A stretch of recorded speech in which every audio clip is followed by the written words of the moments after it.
Bonjour à tous. Nous partons aujourd'hui à la découverte de la Chartreuse, ce massif montagneux qui s'étend de Grenoble à Chambéry et qui frappe le voyageur par sa géographie, son histoire et la beauté de ses paysages. Nous irons également à la rencontre d'artisans qui vivent en Chartreuse et qui maintiennent vivante sa tradition et sa culture.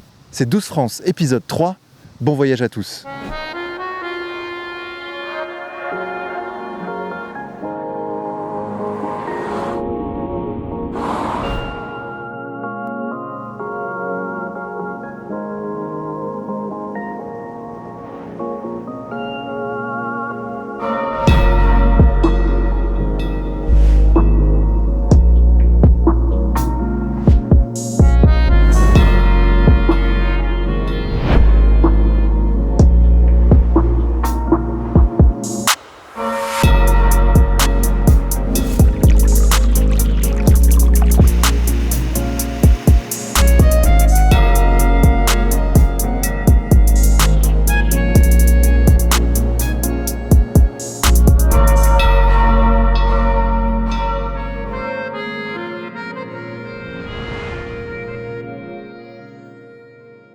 Stendhal disait de Grenoble, au bout de chaque rue, une montagne.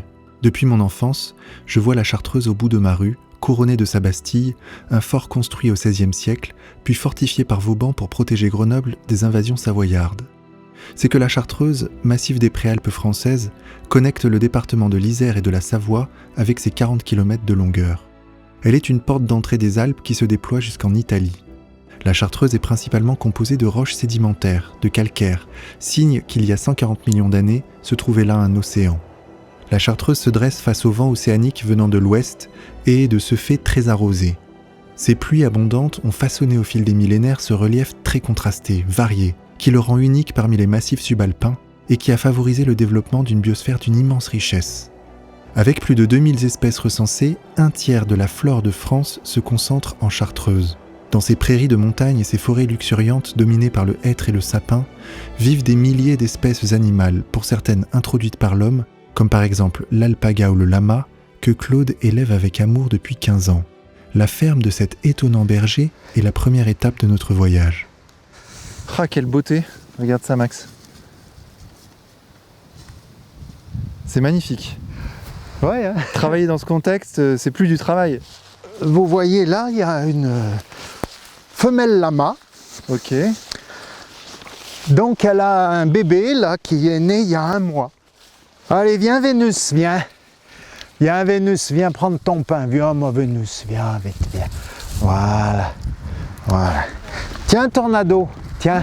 Ils sont beaux, hein. Tornado, viens vite, viens. Tiens. Ils Tiens, sont Tornado, magnifiques. viens là, viens. Voilà. Et ça fait combien de temps que vous avez des alpagas et des lamas ici? Oh, ça fait une 15aine d'années. J'ai commencé par des lamas. Le lama, il fait de la laine, mais qui n'est pas de bonne qualité. Et c'est pour ça que petit à petit, j'ai remplacé mes lamas par des alpagas pour pouvoir vendre de la laine. Est-ce qu'il fait comme dans Tintin? Oui. Ah, faut savoir que ça peut cracher. Alors, il y a 2 crachats. Ils vous jettent un petit peu de salive pour prévenir qu'ils ne sont pas contents. Ah ouais? Et si on insiste, eh bien il remonte sa nourriture de la panse, il vous crache carrément de l'herbe verte qui a été déjà à moitié digérée, quoi. Avec de la... Voilà, voilà. Alors lui, il y a 2 ans, il me faisait ça quand je le tondais. Ah ouais? Il n'était pas content que je le tonde. L'année dernière, là, il a été très gentil. Ça, c'est Daphné. Ça, c'est Marguerite. Ouais. Là-bas, vous avez Risette. Alors, Risette, c'est une croisée lama-alpaga. La grosse blanche et marron. Ah ouais? C'est la fille de celle-là. C'est le gris Risette. Ouais. Alors, on les tond 1 fois par an, voire un peu moins, parce que des fois, la laine n'est pas assez longue. Donc, on attend que la laine ait au moins 5 cm de long pour les tondre. Et après, on se réunit entre éleveurs pour trier la laine par qualité et par couleur. D'accord. Et on l'envoie dans une filature. Allez, viens. Voilà, vous allez toucher comme c'est doux. Ouais. Ouh là là, c'est méga doux. Voilà, hein, ma Daphné. Ah ouais, d'accord. Oh, t'es gentil, toi. On n'est pas sur un truc rugueux là. Non, non. Voilà. Quelle chance vous avez. Parce que Quelle chance Ouais. vous avez Ouais. d'être dans un cadre comme celui-ci et Voilà. en plus d'avoir des animaux comme ça. Ouais. Voilà, et puis après, j'ai une cinquantaine de brebis aussi. Donc on va aller voir. Ouais, si vous voulez. Alors, vous faites attention parce qu'il y a le courant. Voilà. Je vous fais passer. Ah, super, merci. Tac.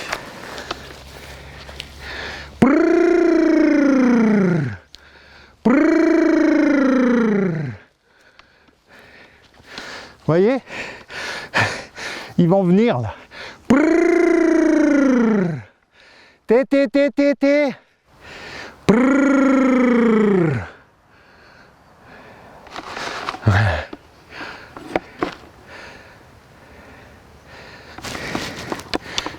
J'en ai pas gardé beaucoup, ils vont pas être contents.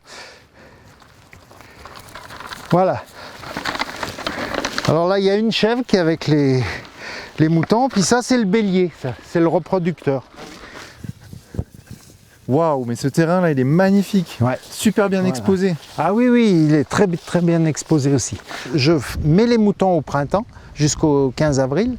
Après, je laisse pousser, je fauche le foin juin-juillet. Et à l'automne, je fais manger les moutons, là, jusqu'à fin décembre. S'il neige pas, ils vont manger là-dedans, quoi. D'accord. Voilà. Vous leur prenez la laine, c'est ça? Ou pas? Alors la laine, oui. Aujourd'hui, la laine de mouton, ça vaut pas grand-chose. D'accord. Il y a 2 ans, on l'a vendu 60 centimes le kilo. Ouais. Une brebis a à peu près 2 kilos de laine. Donc, vous voyez ce que ça rapporte. Voilà. Et, Ça paye le café, quoi. Oui, voilà. Et l'an dernier, on n'a pas pu la vendre parce qu'avec le Covid, il n'y a pas eu de ramassage. Et cette année, ils nous ont proposé de la prendre, mais pour rien. Et elle va en Chine après. Pour rien. Ouais, pour rien. Voilà. Donc je l'ai gardée parce que je fais de l'isolation avec sur ma maison secondaire en Haute-Loire. Et vous, Monsieur Cotas, est-ce que vous êtes heureux ici? Ah, moi je suis heureux, oui, parce que je suis toute la journée dans la nature. On sent que vous aimez ce que vous faites. Ouais. C'est quoi déjà le cri pour les appeler? C'est Ouais.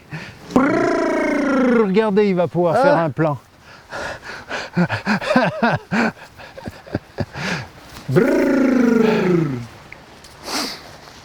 Allez, retourne voir tes brebis là-haut.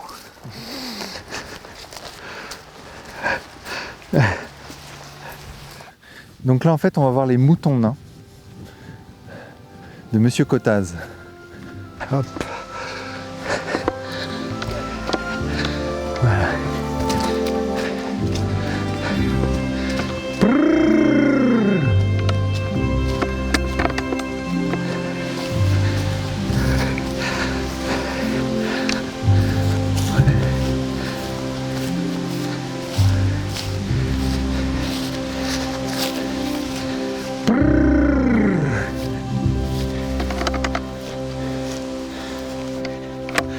Viens mon lion, viens. Il n'y a que le bélier là qui vient bien. Viens vite. Sauf qu'il va voir qu'il n'a rien à manger, il va pas être content. Hein. Viens vite, viens. Voilà. Alors lui, c'est un mouton camerounais, lui. Ah oui? Donc c'est des moutons sans laine. Coucou. Bonjour. Bonjour spectateurs du Média pour tous. Je suis un bélier du Cameroun. N'hésitez pas à contribuer aux médias. Nous avons besoin de vous, car les reportages coûtent très cher.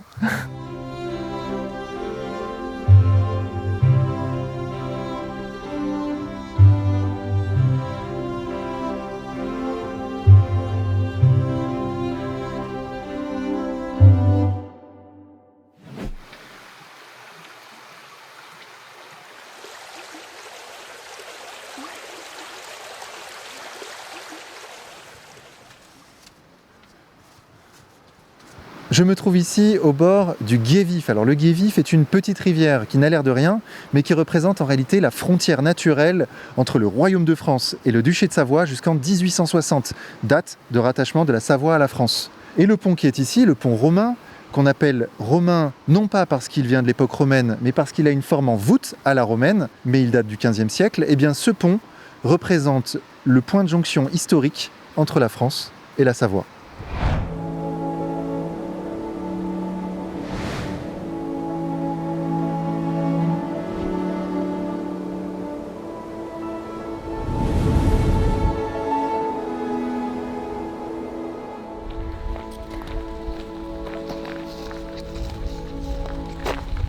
Nous venons de traverser pendant 1 kilomètre la voie sarde. Ce chemin, situé entre les montagnes, creusé pendant des millénaires par des torrents d'eau, mais également par les hommes pendant des siècles pour rejoindre Turin à Lyon. Elle fut empruntée par notamment Jean-Jacques Rousseau ou le pape Pie VII pour aller couronner Napoléon empereur à Paris en 1804, mais également par Charles-Emmanuel II, duc de Savoie, qui au XVIIe siècle a fait rénover cette voie et a construit en hommage à ces rénovations cette stèle de plus de 15 mètres de haut, au milieu de nulle part, absolument magnifique.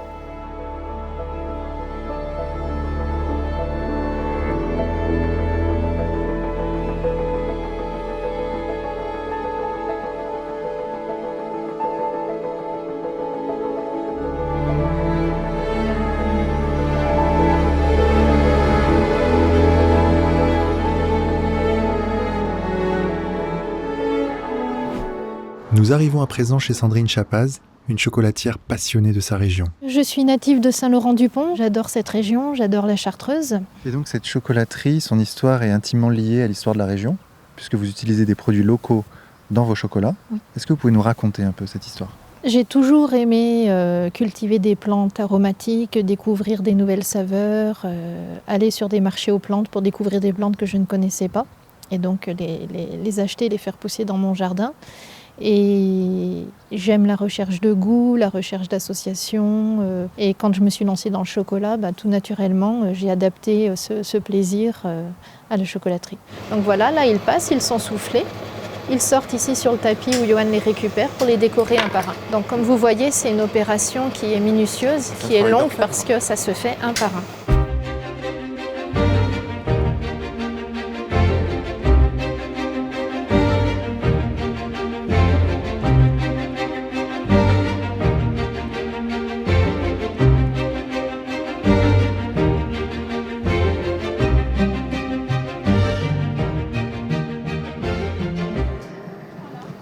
Est-ce que vous aimez ce que vous faites ? Ah, j'adore ce que je fais. Pourquoi, dites-moi ? Parce qu'on travaille de très bons produits et je suis très gourmande en plus. Donc, Vous mangez un chocolat de temps en temps au passage ? oui, de temps en temps. Et dehors, vous pouvez voir Virginie qui ramasse le romarin du jardin pour la pâte de fruits betterave rouge romarin. C'est directement du jardin à la casserole. Ah bah là, ouais, là on est sur le circuit court. Ah oui, complètement. Oui, oui. Donc là, on est dans notre jardin d'aromatiques. Ici, c'est une plante très intéressante. Alors là, c'est la fin. C'est de l'agastache. C'est une plante qui est un petit peu anisée. Et cette plante est très sympa parce que, bon, là, on voit de moins en moins. Mais les feuilles sont en forme de cœur. Et les feuilles, je les cristallise. Et je les enrobe de chocolat l'été. Donc ça, c'est aussi très très bon et vous le trouvez nulle part ailleurs. Quand je suis dans une recette, je viens avec ma passoire et mes ciseaux dans le jardin pour prendre les plantes dont j'ai besoin pour la ganache qui suit dans les 5 minutes après.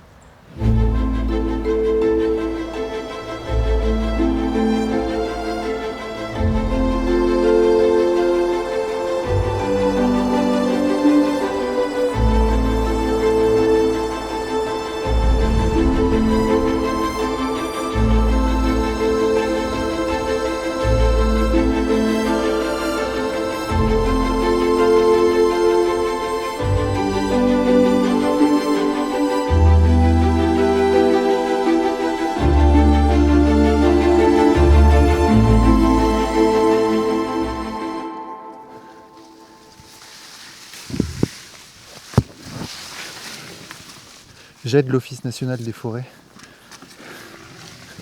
à déblayer les routes. Et voilà, ça c'est du reportage utile, ça. Oh. Je me trouve ici devant le bâtiment probablement le plus emblématique de la Chartreuse. Il s'agit du monastère des Chartreux. Ce monastère a été fondé en 1084 par Bruno le Chartreux et a donné lieu à un mouvement monastique qui s'est répandu à travers toute l'Europe. Les moines chartreux ont fait vœu de silence. Il est donc très difficile de visiter ce monastère. Sachez simplement que les bâtiments d'origine ont été construits 2 km plus haut, à flanc de montagne, et ont été détruits au cours du XIIe siècle par une avalanche, ce qui a forcé les moines à s'installer derrière moi, dans ces bâtiments. L'église originelle construite ici date donc d'environ 1000 ans et a été ensuite agrandie au fil des siècles. Admirez la magnifique sobriété de ces bâtiments qui invitent à la méditation.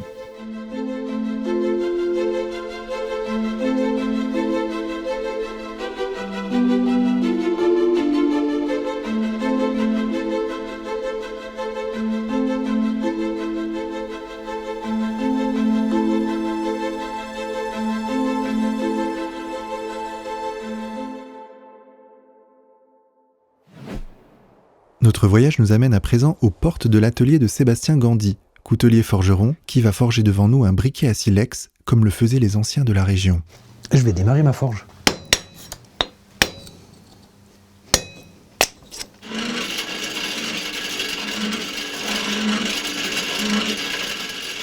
Et pourquoi être venu ici, si profondément dans les montagnes ? Parce que je suis né ici. Je suis né ici, je me sens bien ici et du coup j'avais envie de faire ça sur la Chartreuse. Ouais. En plus en utilisant quasiment exclusivement des produits issus de la Chartreuse. Ouais. Parce que je trouve que les bois qu'on trouve en Chartreuse ont rien à envier à des bois exotiques ou des bois prestigieux, quoi.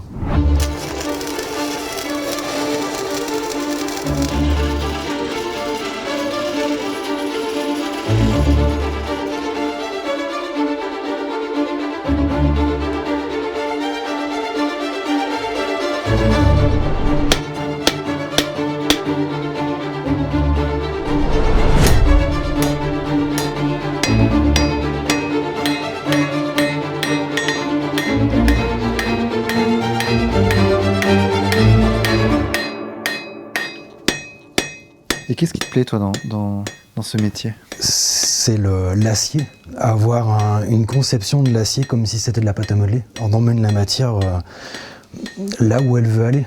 Mais au final, on arrive toujours à faire ce qu'on veut, quoi.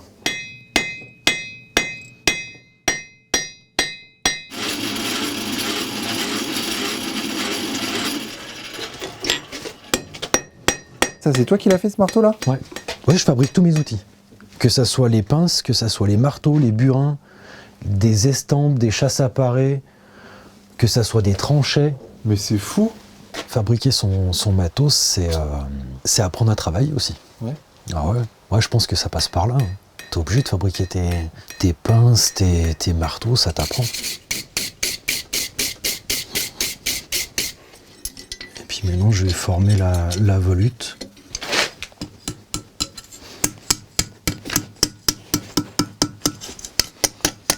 Tu vois, moi, quand je dis que je travaille tout à la main, c'est vrai. Ah oui. Il n'y a pas de machine ici. C'est vrai qu'il n'y a pas de machine. Tout à la main. Tout à la main. C'est ça, ouais. Même que ça soit le damas ou que ça soit l'acier homogène, je le travaille tout à la main. Et ce choix, pourquoi ça... Par pur plaisir. Ah oui ? Ah ouais, c'est par pur plaisir.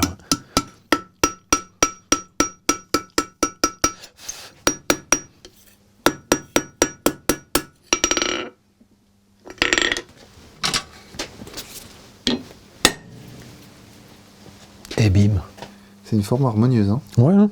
Ouais, ça donne une belle pièce. C'est plaisant à faire. Ouais.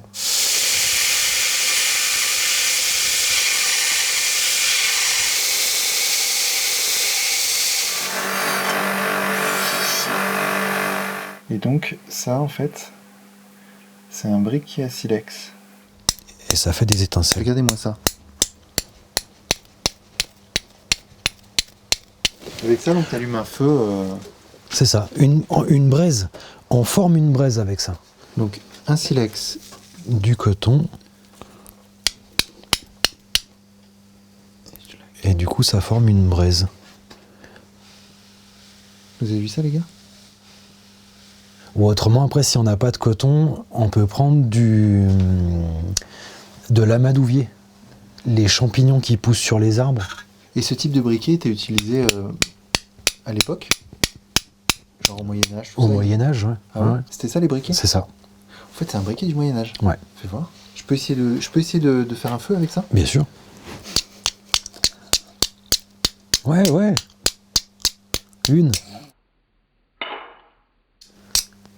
Pas gagné. Hein. Je te dis, on a encore là demain. Enfoiré. Tu veux essayer? Ouais. Ah, tu veux essayer? Vas-y, essaye, moi je filme. Ouais, faut Fais le malin là. faut rester souple. Au règle, c'est là. Bah alors, Cédric? Ouais, si, regarde. J'ai fait 3 étincelles, hein. Je te signale.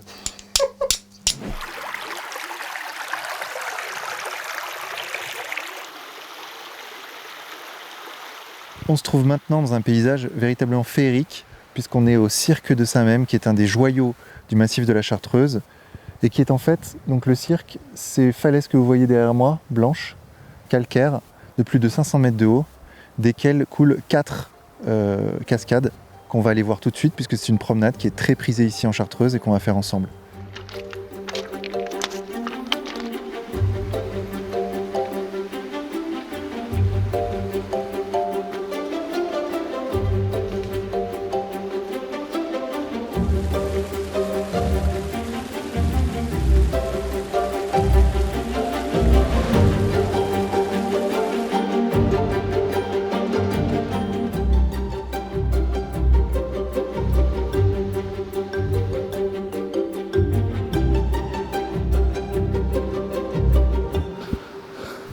Ok, là c'est assez fatigant.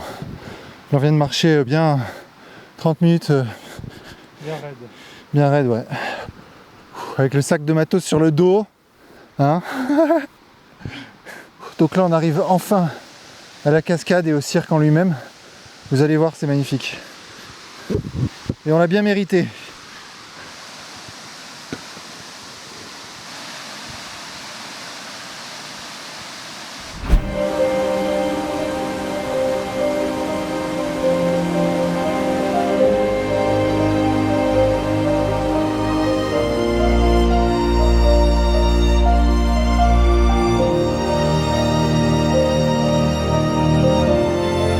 C'est devant ce paysage sublime qui s'offre à nous, au cirque de Saint-Même, que s'achève notre périple dans le massif de mon enfance, la Chartreuse. Ce voyage sur les terres magnifiques de notre douce France se poursuivra ailleurs, qui sait, cela dépend aussi de vous.